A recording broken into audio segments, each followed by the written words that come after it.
Peckham dealer and madman and gangster, then 26-year-old Aaron Mckenzie was given a life jail sentence after he was found guilty of brutally and viciously caning his heavily pregnant ex-girlfriend.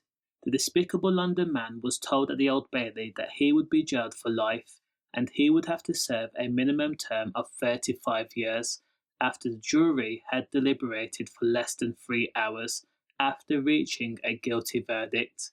Aaron Mckenzie believed that the sentence was too harsh after his defense team battled for a non-guilty verdict and had failed miserably. The evidence was overwhelming, with a combination of witness statements, CCTV footage and mobile phone data firmly putting Aaron at the scene of the crime. Now, the Old Bailey heard that on the day of the Aaron had planned to end his ex-girlfriend's life, Kelly Fauvrelle, and her child who hadn't been born yet. Aaron, who is from Peckham Park Road in Peckham, was sent a text message by his regular driving instructor at 7 a.m. The message read, "Are you still available for the lesson?" And Aaron replied as normal, "All good." The driving instructor had picked up Aaron from his address at 8:30 a.m. on June 29, 2019. The driving instructor concluded that Aaron seemed to be his normal self.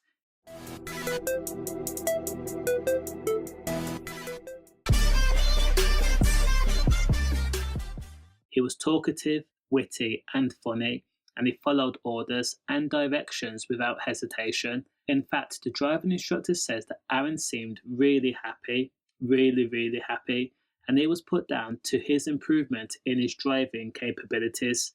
However, Aaron had made his way to Croydon and committed an M of his ex-girlfriend, in which would result into the M of his unborn child, too.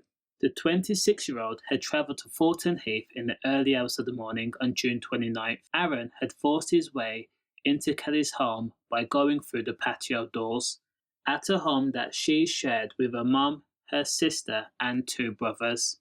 At 3:15, Kelly's mum and sister had been woken up to a shrill scream.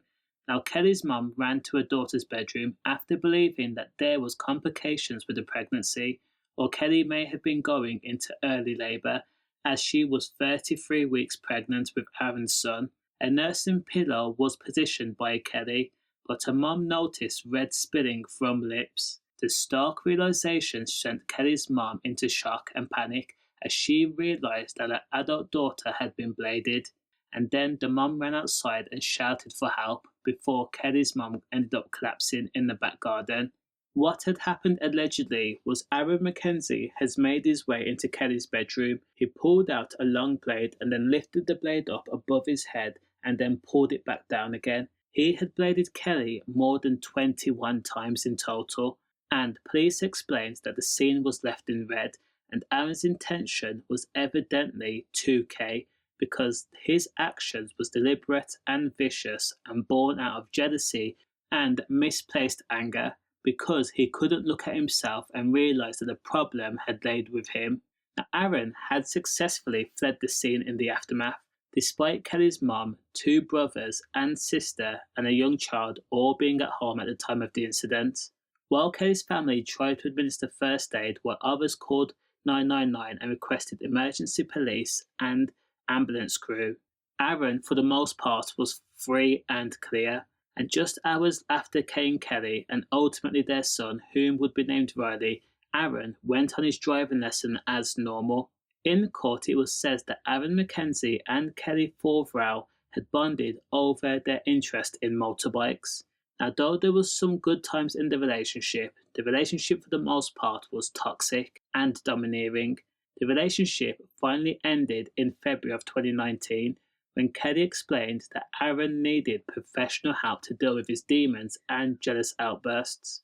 The trial heard that in February, Aaron Mckenzie had messaged that he was feeling not wanted, not needed, and unimportant and lost. He begged Kelly to take him back for the sake of their unborn baby and their family that they could have. However, Kelly Fauvrelle had told him once again Aaron needed professional help, saying, "Until you get the fact that I don't want to be with you anymore, I will no longer speak or see you unless it's about the baby."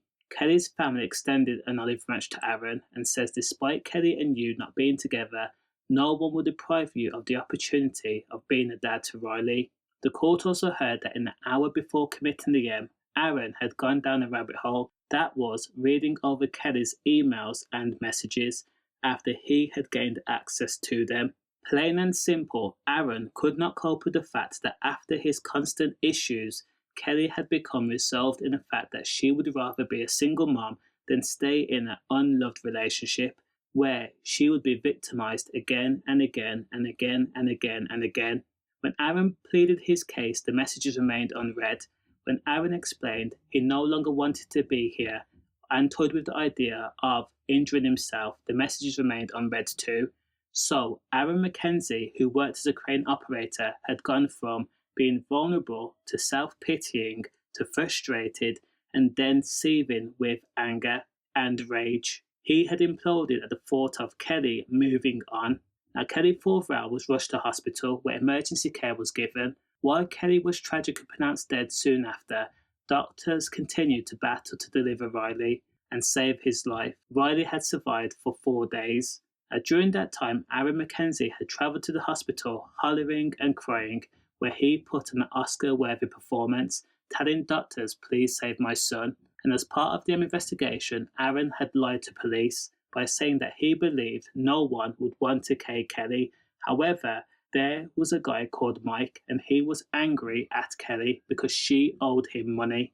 Aaron also forgot to mention to police when questioned that he had access to Kelly's messages and email account and poured over every single email and message that she had sent in the hour before the M was committed.